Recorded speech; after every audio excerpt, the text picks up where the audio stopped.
Hello friends, स्वागत है आपके अपने यूट्यूब चैनल गायत्री ऑफिशियल में। आपका बीएसएफ ट्रेड्समैन एग्ज़ाम 4 दिसंबर को आपका हो चुका है। एग्ज़ाम में जो क्वेश्चंस आए वो क्वेश्चन बाहर आपको अलाउ नहीं है कि आप वो जो आपका क्वेश्चन पेपर है वो आप लेकर घर पे आ जाएं। यदि क्वेश्चन पेपर देखिए आपको अलाउ किया जाता है तो इसका मतलब ये है कि आप घर पे लाके उसको आप सॉल्व कर लेते हैं, आंसर की भी आप बना लेते हैं। लेकिन बीएसएफ का ये पॉलिसी रहता है कि वो हमारे क्वेश्चन बैंक जो है वो बाहर नहीं निकल जाए, इसलिए क्वेश्चन पेपर्स आपको नहीं दिया जाता। कुछ एग्ज़ाम्स में दिया जाता है, जैसे BSF radio operator, radio mechanic की बात करें तो उसमें क्वेश्चन पेपर आपको दे दिया गया, लेकिन ट्रेड्समैन में नहीं दिया जाता। ट्रेड्समैन के भर्ती के नाम पे कुछ तस्वीरें सोशल मीडिया पर वायरल हुई, और वो कब वायरल हुई, वो एग्ज़ाम जिस दिन था उसी दिन से वायरल होना शुरू हो गई। अब कुछ तस्वीरें तो ऐसी थी कि जिनमें किसी प्रकार का कोई बैकग्राउंड नज़र नहीं आ रहा था, लेकिन कुछ तस्वीरें ऐसी हैं जिनमें बैकग्राउंड नज़र आ रहा है, और उसके बाद जो कैंडिडेट्स एग्ज़ाम देकर आए उन्होंने ये कहा कि ये जो है वही क्वेश्चंस हैं जो हमारे एग्ज़ाम में आए हैं, ये पहली पारी का है, ये दूसरी पारी का है। अब यहाँ पर जो तस्वीरें कुछ दिखाई दे रही हैं उनमें देखिए साथ में ओएमआर शीट दिखाई दे रहा है, और काफ़ी तस्वीरें हैं ये।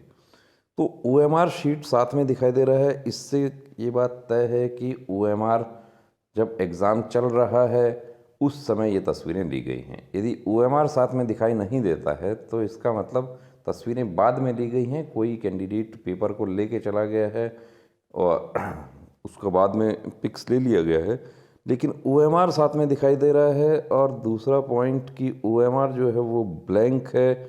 और अब इसमें कुछ ऐसे भी दावे किए गए कि ये ओएमआर जो है वो इन्विजिलेटर जो है उनका ओएमआर था ये, कि जो कैंडिडेट्स को नहीं दिया जाता है, कोई यदि एग्ज़ाम हॉल में एब्सेंट है तो उसका पेपर तो सील बंद होता है। जो कैंडिडेट एग्ज़ाम हॉल में एब्सेंट है उसका पेपर नहीं खोला जाता, उसका सील बंद पेपर जो है वो वापस जमा हो जाता है जो भी रिक्रूटिंग एजेंसी होती है उसको।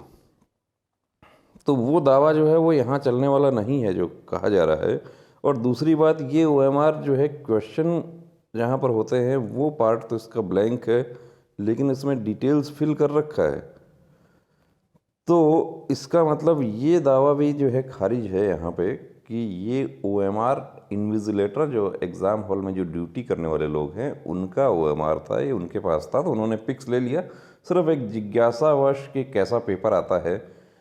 पहली बात तो एग्ज़ाम हॉल में मोबाइल कैसे गया, ये जो पिक्स आपको दिखा रहे हैं इन पिक्स के आधार पर ये बात पूरी तरीके से देखिए साबित हो रही है कि एग्ज़ाम जब चल रहा था उस समय पेपर निकाला गया, उन पिक्स को वायरल किया गया है, बाद में वायरल किया गया है। लेकिन ये बात साबित हो जाती है इन पिक्स के आधार पर कि इन पिक्स को उसी समय बाहर शेयर करके और बाहर से आंसर मंगवा लिया जाता है या गूगल कर लिया जाता है। तो इस बात को कैसे नकार सकते हैं आप? दावे बहुत सारे किए जा रहे हैं कि जितना प्रकार के दावे आ रहे हैं उन सबको देखिए, उनको दोनों तरह से आप देखना है उनको। कि प्रश्न सबसे बड़ा ये है कि जब एक भर्ती परीक्षा चल रही है तो सेंटर में एग्ज़ाम हॉल में मोबाइल क्यों अलाउ किया गया? मोबाइल यदि अलाउ होता है तो मोबाइल जो सेंटर सुपरिटेंडेंट है उनके पास होता है। बहुत सारे ऐसे ऑफलाइन एग्ज़ाम होते हैं जिसमें क्लियर कट ये निर्देश होते हैं, और इवन ऑनलाइन जो होते हैं उसमें भी जो इन्विजिलेटर है वो उनके पास मोबाइल नहीं होते। इन्विजिलेटर के पास सीधी मोबाइल जा रहा है अंदर तो वो तो गूगल करके उसको क्वेश्चन तो ऑनलाइन वाले भी बता सकते हैं। वो तो सारी पॉसिबिलिटी जो है वहाँ पर आ जाती है। अब इसमें जो पिक्स जो लिए गए हैं वो हम देखते हैं। देखिए, ये जो आप लोगों ने एग्ज़ाम दिया है आप लोग बेहतर जानते हैं। अब आपके क्वेश्चंस जो है वो आप देख लीजिए कि सेम क्वेश्चन है, पहली पारी का है, दूसरी पारी का है, कौन सी का है।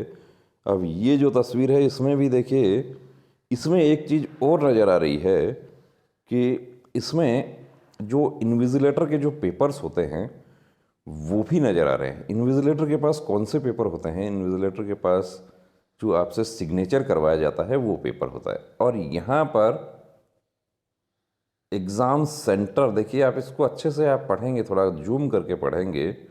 एग्ज़ाम सेंटर, और ये एग्ज़ाम सेंटर जो है उसके बारे में भी हम दूसरी पिक में आपको दिखाते हैं, या इसमें भी यदि आप जूम करके इसको देखेंगे, देखिए इसके आप प्रिंट निकालते हैं तो प्रिंट में नज़र नहीं आता, लेकिन यहाँ पर आप यदि जूम करके देखते हैं इसमें नहीं नज़र आ रहा। हम आपको रूम नंबर, देखिए रूम नंबर नज़र आ रहा है, डेट जो है वो आगे 0 तो नज़र आ रहा है, फर्स्ट शिफ्ट नज़र आ रहा है इसमें लिखा हुआ। तो ये बात तो तय है कि ये इन्विजिलेटर जो है उसके पेपर्स हैं, इन्विजिलेटर ने अपने डेस्क से ये पिक्स लिया। लेकिन क्यों लिया, बात ये आती है, देखिए हज़ारों लाखों कैंडिडेट्स जो हैं उनके भविष्य के साथ में खिलवाड़ क्यों हो रहा है यहाँ पे, ये सीधा सीधा खिलवाड़ हो रहा है। अब आपको एक और पिक दिखाते हैं, ये OMR फिर आ गया, ये एक रोल नंबर इसमें आ रहा है। तो ये रोल नंबर यदि देखा जाए तो इसको कुछ कैंडिडेट्स ने हमें मैसेज किया कि ये रोल नंबर जो है ये मध्य प्रदेश का रोल नंबर है। ये देखिए ये 378 तो सभी रिक्रूटिंग अथॉरिटीज़ पर है ये, लेकिन इन पिक्स में एक जगह सेंटर जो है वो अच्छे से नज़र आ जाता है। देखिए यहाँ पर फिर हम देखने की कोशिश करते हैं, यदि आप इसको जूम करते हैं तो अब यहाँ पर आप देखिए Devi Ahilya arts and commerce Jagdale, और COLLE इतना दिखाई दे रहा है। तो इसका मतलब Devi Ahilya arts and commerce Jagdale college exam centre, morning shift, first shift timing, ये फर्स्ट शिफ्ट का टाइमिंग का है। और जो रोल नंबर जो आपको दिखाई दे रहा है ये roll number actually second shift का है। तो ये बात इन पिक्स से देखिए आप आला अधिकारियों तक आपकी बात पहुंचती है, और इस बात की इंक्वायरी होती है, जांच होती है, इस हॉल में किसका ड्यूटी था, कौन इन्विजिलेटर था, यदि सेंटर के कर्मचारी के द्वारा किया गया है या फोर्स के कर्मचारी द्वारा किया गया है। लेकिन ये बूट जो साथ में दिखाई दे रहा है, ऐसा बूट जो सिविलियन कोई भी कर्मचारी है वो इस तरह का बूट नहीं पहनता है, और कुछ तस्वीरों में इस बूट के ऊपर यूनिफॉर्म भी दिखाई दे रही है। तो कौन कर्मचारी वहाँ पर था जिसकी ड्यूटी थी, कौन सेंट्रल सुपरिटेंडेंट था वहाँ पर, फोर्स की तरफ से जिम्मेदार लोग कौन थे, उस बात की जांच होनी चाहिए। ये पेपर आपने दिया है, BSF ट्रेड्समैन कैंडिडेट आप हैं, आपके हित यहाँ प्रभावित हो रहे हैं, आपने मेहनत की, आपने 1 साल से आप मेहनत कर रहे थे, जनवरी में नोटिफिकेशन जारी हुआ था। बहुत सारे हमारे कैंडिडेट्स ऐसे हैं जो ओवर एज हो रहे हैं और बहुत अच्छा पेपर हुआ है, लेकिन यदि इस तरीके से देखिए पेपर जो है निकल रहा है, तो अब ये आज सोशल मीडिया का इफ़ेक्ट जो है इतना है, इलेक्ट्रॉनिक डिवाइसेस जो हैं ऐसे हैं कि ये 10 मिनट भी यदि किसी को अच्छी तैयारी करने वाले कैंडिडेट को मिल जाता है तो वो पूरा सॉल्यूशन करके, और वो बाहर से सॉल्यूशन करके अंदर मंगवाया गया, इस बात को कैसे नकारा जा सकता है। देखिए हम किसी भी सेंटर पे या किसी भी कर्मचारी पर या किसी फोर्स पर आक्षेप नहीं लगा सकते, और ना ही हम लगा रहे हैं, लेकिन हम तो इन तस्वीरों को देखकर जो प्रश्न उठते हैं सिर्फ वो प्रश्नों पर हम चर्चा करना चाहते हैं, उन प्रश्नों को हम बात करना चाहते हैं। एक व्हाट्सएप ग्रुप आप लोगों ने बनाया, उसमें हमें भी जोड़ लिया, और उस व्हाट्सएप ग्रुप में एक लीगल एड फाउंडेशन है जो कि मदद करते हैं कानूनी तौर पर। उस लीगल एड फाउंडेशन का नंबर शेयर करने के लिए एक कैंडिडेट को मैसेज किया दूसरे कैंडिडेट ने, तो उसने उसको बड़ा मतलब कि भद्दा जवाब दिया उसको, मतलब इस तरह का जवाब जो है उसकी अपेक्षा नहीं की जा सकती। तो देखिए हित किसके प्रभावित हो रहे हैं, हित उस गरीब कैंडिडेट के प्रभावित हो रहे हैं जिसने मेहनत करके एग्ज़ाम दिया, और जब रिज़ल्ट आएगा देखिए अब इस पर आप लोग कुछ एक्शन नहीं करेंगे तो कुछ नहीं होगा। जाहिर सी बात है कि सोशल मीडिया पर डिस्कस करने से कुछ नहीं होगा। अब आपको ये जो देवी अहिल्या कॉलेज जो इसमें दिखाई दे रहा है पिक्स में, वो अब ये जो रोल नंबर है ये सेकंड शिफ्ट का है, और ये जो क्वेश्चन पेपर आपको दिखाई दे रहा है ये यहाँ पे इसमें फर्स्ट शिफ्ट के भी दिखाई दे रहे हैं और सेकंड के भी दिखाई दे रहे हैं। इसका मतलब ये सेकंड शिफ्ट के क्वेश्चन हैं। ये जो बताया जा सके, कि देखिए आप लोगों ने बताया है कि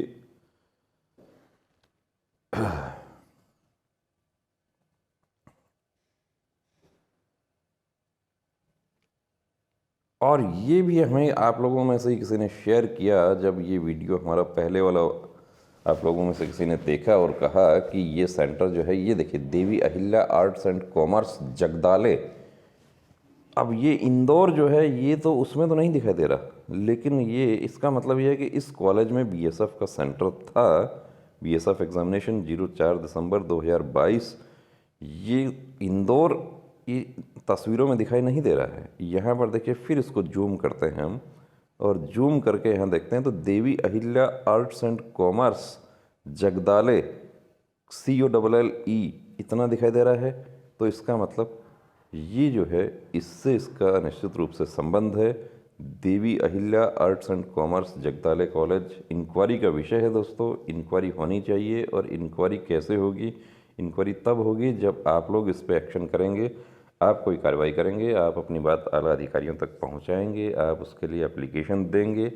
और आप नहीं देंगे, आप इधर उधर की बातें करके और कमेंट्स करके, ये सब करके आप समय पास कर देंगे, तो 15 जनवरी से लेके 30 जनवरी तक कभी भी आपका रिज़ल्ट जो है वो डिक्लेयर हो जाएगा। फरवरी के महीने में आपके मेडिकल स्टार्ट हो जाएंगे, आपके मेडिकल हो जाएंगे, उसके बाद में फाइनल रिज़ल्ट आ जाएगा, और जो जॉइनिंग है वो हो जाएंगी।